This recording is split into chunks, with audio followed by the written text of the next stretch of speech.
Baik, kita mulai saja. Assalamualaikum warahmatullahi wabarakatuh. Waalaikumsalam warahmatullahi wabarakatuh. Selamat siang, salam sejahtera bagi kita semua. Pertama-tama marilah kita panjatkan puji dan syukur kehadirat Allah Subhanahu wa Ta'ala karena dengan rahmat, nikmat, serta hidayahnya kita bisa berkumpul di ruang kelas ini meskipun tatap maya dalam keadaan sehat walafiat. Tak lupa juga salawat serta salam semoga tetap tercurah limpah kepada Nabi kita yakni Nabi Muhammad Shallallahu Alaihi Wasallam. Yang terhormat Bunda Dr. Randa Asaraswati MPD serta Ibu Dahlia Rineva MPD selaku dosen pada mata kuliah Public Speaking serta rekan-rekan seperjuangan yang saya banggakan.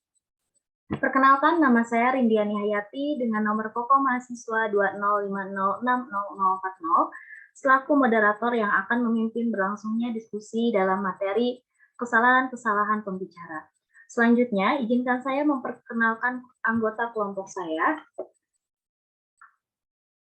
Yang pertama ada Yoren Deliana dengan nomor pokok mahasiswa 205060018. Selanjutnya ada Anggia Lukita Dewi dengan nomor pokok mahasiswa 205060025. Baik, langsung saja pada sesi pertama yaitu pemaparan materi. Yang pertama ialah ada pengertian pembicara. Pembicara adalah seseorang yang seharusnya mengkomunikasikan sesuatu, berita, atau informasi secara publik. Pembicara yang baik akan jauh lebih mudah mendapatkan apa yang diinginkannya. Karena dengan kemampuan berbicara yang baik, seseorang dapat merasa percaya diri terhadap orang tersebut. Dan seseorang pembicara yang baik dapat dengan mudah diterima di lingkungan atau dengan teman-teman yang baru. Baik, untuk pemateri selanjutnya saya persilakan.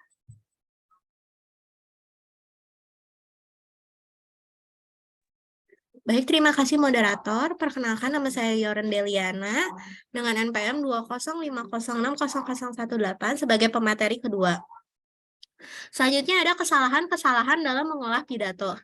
Penjelasan kesalahan-kesalahan yang dapat dilakukan oleh pembicara dalam menyampaikan suatu pidato di depan umum agar menjadi pelajaran untuk kita dan tentunya terhindar dari kita untuk melakukannya. Yang pertama itu ada pidato tidak cukup menjelaskan pokok-pokok penting. Pembicara menyampaikan pemikirannya kepada orang lain dan pendengar. Konten percakapan menjelaskan ide dan instruksi. Biasanya pembicara memberikan nasihat kepada pendengarnya, mempengaruhi pendengarnya, memberikan nasihat kepada pendengarnya, dan juga meyakinkan pendengarnya, bahkan menghibur pendengarnya sehingga pidato ini tidak cukup hanya menjelaskan pokok-pokok yang penting saja. Yang kedua itu ada kekurangan informasi sebelumnya mengenai situasi pendengar. Sebelum tampil di depan umum, harus diketahui lebih dahulu apa yang akan disampaikan dan bagaimana tingkah laku audiens yang diharapkan. Dengan kata lain, diperlukan satu tujuan agar audiens tertarik dengan pidato yang akan kita sampaikan. Yang ketiga itu ada faktor-faktor yang menimbulkan keributan tidak diperhitungkan sebelumnya. Faktor yang menunjang keefektifan berbicara di atas, baik yang bersifat kebebasan maupun non-kebebasan. Keduanya tidak boleh diabaikan apabila seseorang ingin menjadi pembicara yang terampil, sehingga dari kebahasaan yang kurang berkenan yang dapat menimbulkan keributan. Seorang pembicara harus mampu memilih diksi yang tepat saat berbicara. Dalam meraih keinginan tersebut, harus dengan proses berlatih yang dilakukan secara berkesinambungan dan sistematis.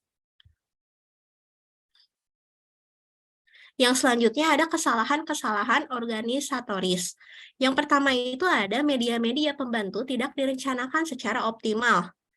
Mengumpulkan bagi pembicara itu tuh harus pintar dalam berdasarkan pengalaman, hasil penelitian, imajinasinya, buku bacaan, media massa maupun media elektronik harus dilakukan secara optimal agar ketika dalam menyampaikan pidato dapat berjalan dengan baik. Yang kedua ada tidak mengambil kesempatan sebelum ceramah untuk berkontrak dengan para pendengar. Nah, bagi pembicara dalam berkontak dengan para pendengar agar seorang pembicara dapat mengenali pendengar tersebut. Yang ketiga itu tidak menyiapkan teks yang cukup bagi para pendengar. Buatlah pidato sebanyak-banyaknya dan mulailah meringkasnya dalam satu naskah. Jangan membuat materi terlalu penuh karena nantinya audiens akan merasa bosan dengan materi yang terlalu padat. Yang keempat itu ada tidak memperhatikan keadaan terang dan ventilasi udara di dalam ruangan ceramah. Dan yang terakhir itu tidak mencoba mengecek alat-alat teknis sebelum berpidato. Yang slide selanjutnya adalah kesalahan-kesalahan dalam penampilan dan sikap. Yang pertama itu kesalahannya yaitu penampilan yang tidak bersemangat. Sikap badan saat berpidato harus tegap. Sikap ini dilakukan baik saat berpidato, dengan duduk ataupun saat berdiri. Sikap badan tegap menunjukkan pembicara bersemangat tinggi, percaya diri, dan bersungguh-sungguh. Pandangan mata sebaiknya mengarah kepada pendengar. Yang kedua itu adalah kurang ada kontak mata dengan para pendengar. Dengan melakukan kontak mata saat berbicara, pesan yang ingin disampaikan akan menjadi lebih mudah ditangkap. Selain itu, saat melakukan kontak mata, itu akan mendapatkan perhatian dari seseorang yang akan diajak bicara. Yang ketiga, ada hanya mengerahkan mata dan perhatian pada satu titik atau satu tempat dalam ruangan. Mata juga mencerminkan ketulusan, integritas, dan juga kenyamanan saat berkomunikasi dengan orang lain. Itulah sebabnya kontak mata yang baik saat bercakap-cakap menggambarkan komunikasi yang telah terjalin dengan baik. Yang keempat ada gerak-gerik yang tidak terkontrol. Bahasa tubuh menjadi salah satu aspek penting bagi pembicara ketika pembicaraan memberikan pidato. Bahasa tubuh yang membuat perbedaan yang sangat besar antara pidato yang statis dan membosankan dengan pidato yang dinamis dan menarik. Pidato tersebut salah satunya dipengaruhi oleh bahasa tubuh si presenter, bahasa tubuh yang memiliki banyak elemen yang berbeda. Yang kelima, ada menunjukkan kejenuhan atau kebosanan atau tanpa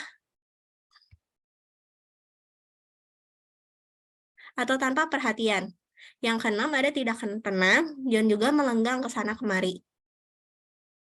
Yang selanjutnya ada kesalahan-kesalahan dalam berbicara. Yang pertama itu terlalu banyak mengulang, lalu tempo bicara yang terlalu cepat, mengcopy kebiasaan pembicara lain, teknik bicara yang buruk seperti suara, tekanan, ritme, dan lain-lain. Lalu yang kelima ada suara yang monoton, tidak ada tinggi atau rendahnya. Yang keenam, bicara tidak jelas, artikulasi tidak jelas, dan menelan suku kata. Yang terakhir, yang ketujuh, ada terlalu banyak bunyi antara yang mengganggu sebagai tanda bahwa orang tidak menguasai bahan. Lalu yang terakhir, ada kesalahan-kesalahan hubungan dengan pendengar. Yang pertama itu adalah kurang mempertimbangkan harapan dan keinginan pendengar. Lalu tidak cukup awal mengenali masalah yang membuat pendengar merasa payah. Yang ketiga, tidak berbicara dengan bahasa pendengar. Yang keempat, ada menceritakan lelucon yang tidak pada tempatnya. Lalu yang terakhir adalah terlalu sedikit visualisasi. Sekian pemaparan materi dari saya. Untuk sesi selanjutnya, saya kembalikan ke moderator. Baik, terima kasih kepada Yoren yang telah memaparkan materinya. Untuk pemateri selanjutnya, saya persilakan.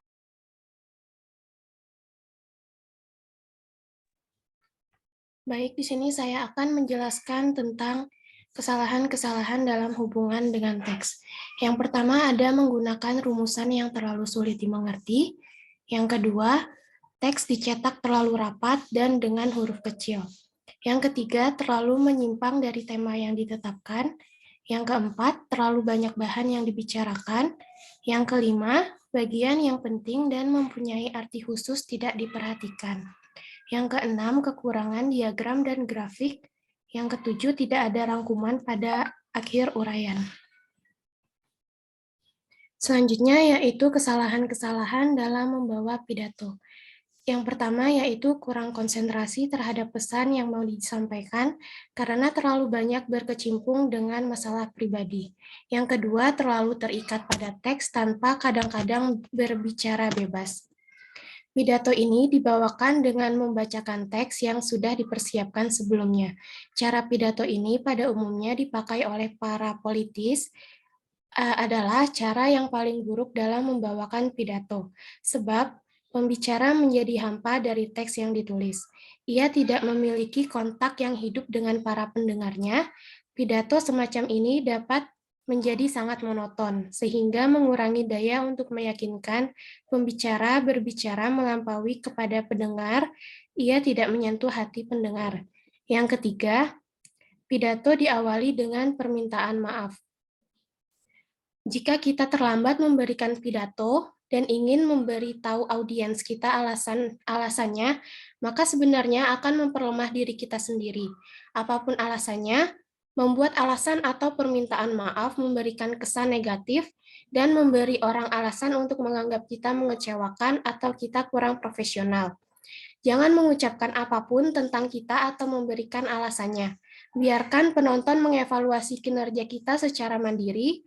Dengan cara ini kita akan terlihat kuat, terlepas dari bagaimana perasaan kita, tunjukkan antusias kita untuk tampil dengan performa terbaik.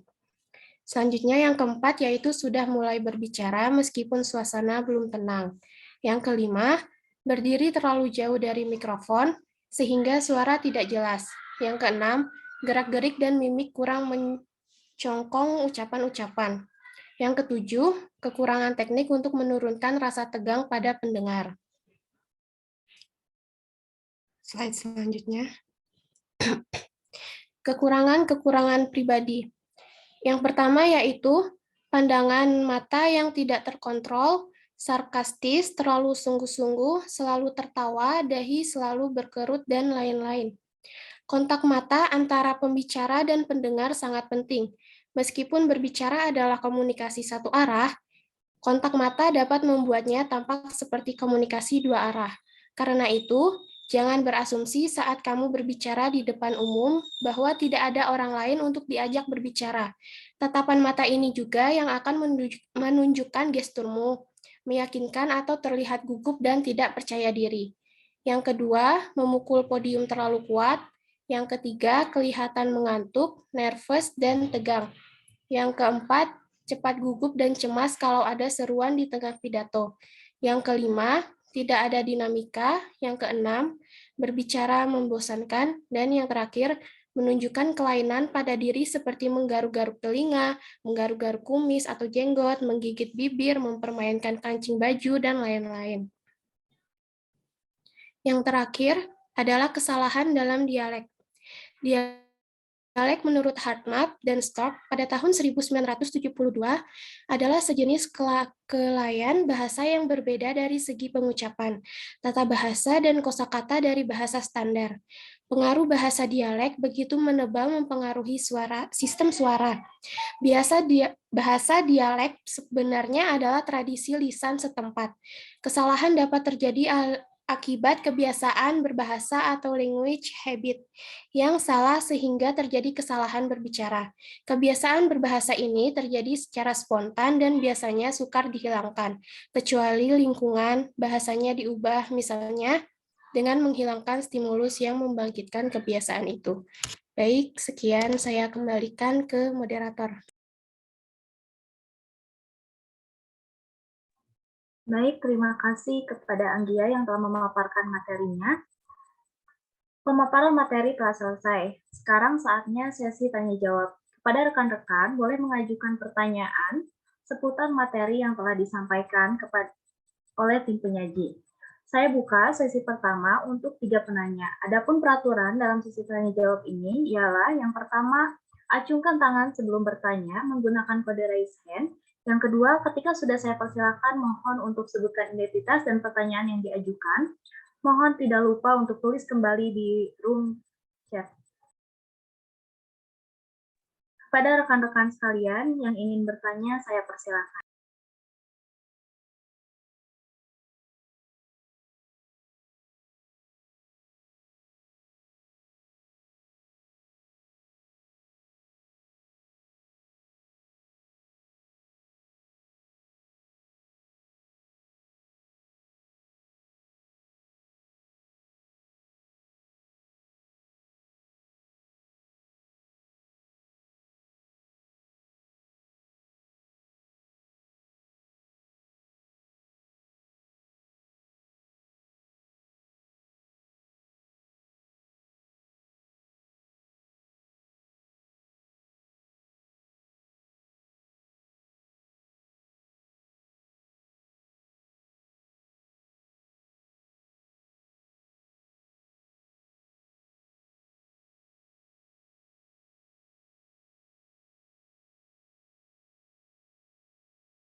Baik, kepada Happy Agnes saya persilakan.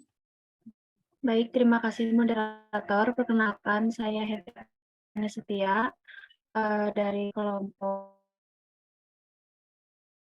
10. Izin bertanya, 21.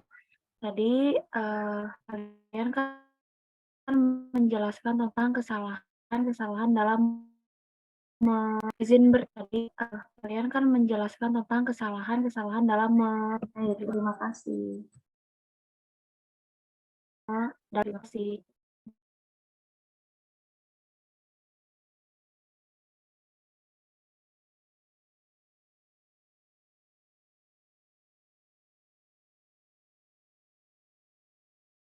Baik, kepada Risa saya persilakan.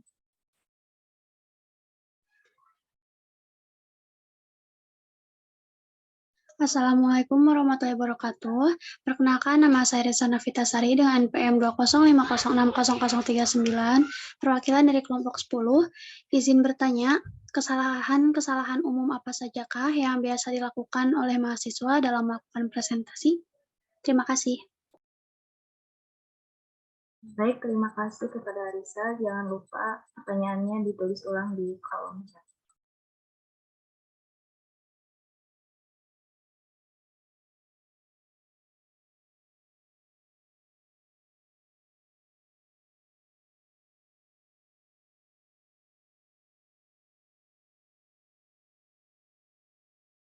Baik, kepada rekan-rekan sekalian yang ingin bertanya, saya persilakan.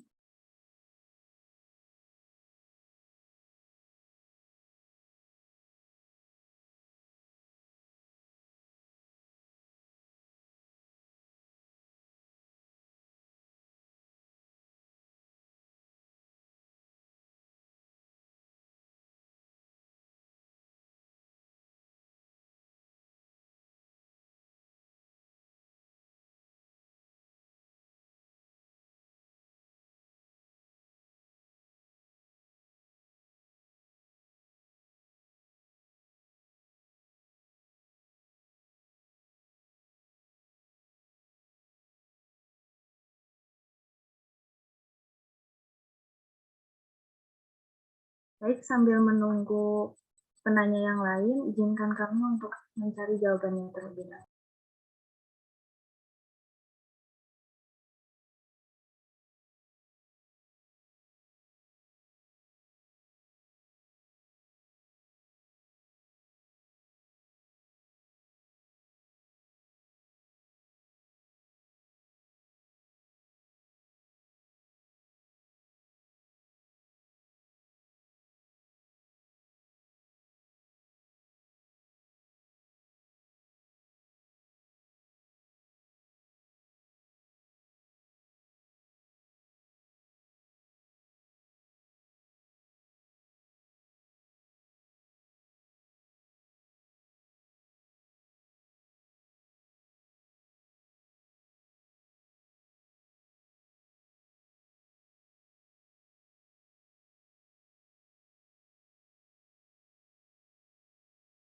Moderator izin menjawab. Baik, silakan. Perkenalkan, nama saya Yoran Deliana dan saya akan menjawab pertanyaan dari Happy. Pertanyaannya yaitu, bagaimana solusi dari kesalahan dalam mengolah pidato? Yang pertama-tama itu yaitu mengakui dan menerima kesalahan kita, bertanggung jawab, dan juga tetap tersenyum saat melakukan pidato. Kita juga bisa terus berlatih agar bisa menghindari kesalahan-kesalahan dalam berpidato. Namun, jika dalam prakteknya pidato kita melakukan kesalahan, kita bisa meminta maaf dan menjelaskan apa yang terjadi. Tapi dalam meminta maaf juga, kita harus menghindari sikap seperti mengemis simpati. Bagaimana, Heavy? Apa cukup? Baik, cukup dimengerti jawabannya. Yaren, terima kasih. Ya.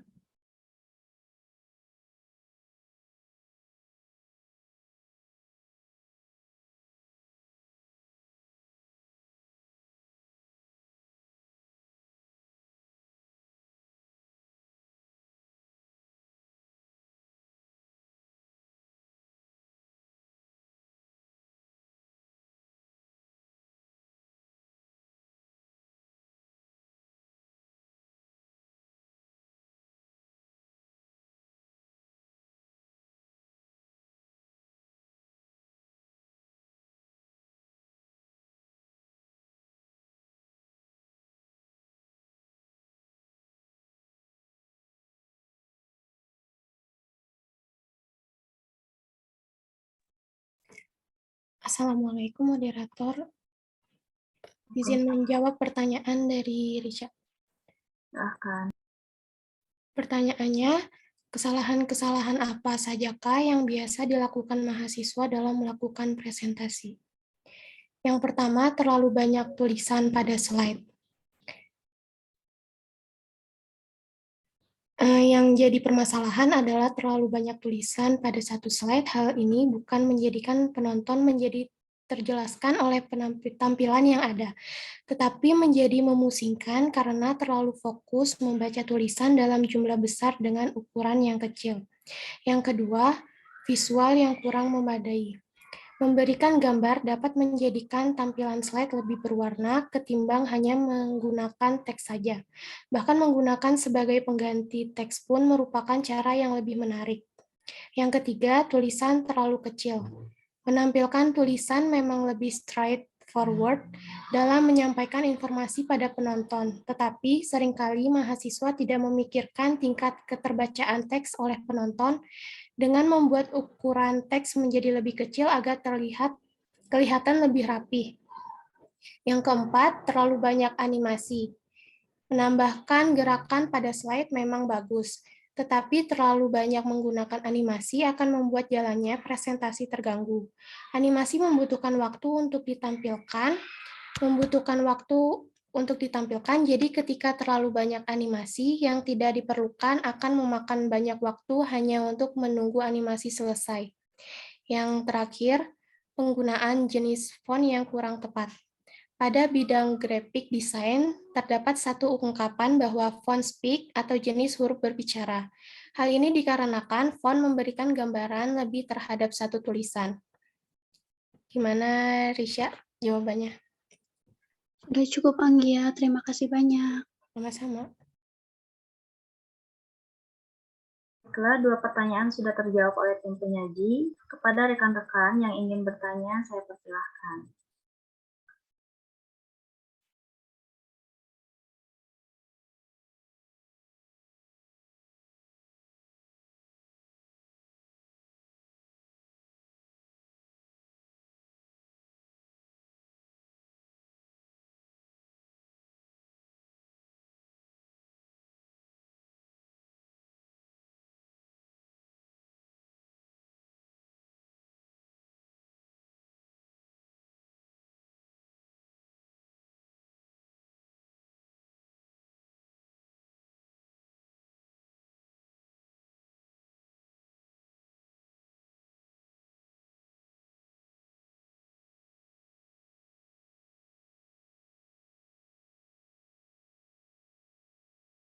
Baik, jika tidak ada rekan-rekan yang ingin bertanya kembali, maka selanjutnya ialah sesi penutupan. Simpulan diskusi pada kali ini ialah pembicara merupakan seseorang yang dipercaya untuk menyampaikan suatu hal, berita atau informasi di depan umum. Seseorang pembicara dapat saja memiliki bidang dan mengambil kedudukan yang berbeda dalam menyampaikan isi pembicaraannya. Kesalahan dalam mengolah pidato adalah kesalahan yang berhubungan atau tertuju dengan isi pidato dan penyampaiannya. Sedangkan kesalahan organisatoris berhubungan atau tertuju dengan masalah pengorganisasian. Kesalahan dalam berbicara, penampilan, dan sikap berhubungan tentang penjelasan mengenai apa saja kebiasaan buruk yang masih dipergunakan oleh pembicara perihal dengan cara berbicara, penampilannya, dan sikap dari pembicara. Kesalahan dalam hubungan dengan pendengar, di mana dalam hal ini pasti terjadi miscommunication antara pembicara dan pendengar di dalam sebuah forum atau acara biasa, karena pembicara tidak bisa mengendalikan situasi atau menguasai situasi. Kesalahan dalam hubungan dengan teks atau manuskrip, di mana di sini pembicara pasti melakukan sebuah salah pada pembuatan teks maupun pada manuskrip, sehingga terjadi kekacauan dalam hal penyampaian materi. Kesalahan dalam membawa pidato, di sini pembicara harus bisa mengendalikan kondisi dan membaca situasi agar dapat membawakan acara dengan lancar dan berhasil. Seperti kalimat Angga Umara, berbuat kesalahan adalah kekurangan manusia. Namun, belajar dari kesalahan adalah kelebihan manusia. Dengan harapan apa yang saya dan pimpinnya sampaikan bisa dipahami dengan baik, dan rekan-rekan bisa mengaplikasikan public speaking dalam dunia sehari-hari. Saya mengucapkan terima kasih kepada rekan-rekan yang sudah menyimak dan mendengarkan, serta mengucapkan maaf atas segala kekurangan. Semoga kita bisa bertemu di lain kesempatan. Saya Rindiani Hayati, pamit undur diri. Wassalamualaikum warahmatullahi wabarakatuh. Waalaikumsalam. Waalaikumsalam warahmatullahi wabarakatuh. Di foto dulu ya, teman-teman. Siap. Untuk On cam dulu ya, guys. Jangan lupa on cam. Untuk slide 1, 1, 2, 3.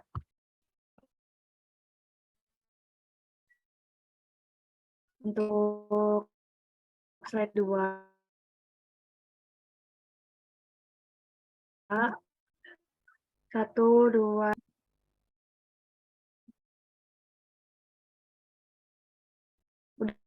Udah.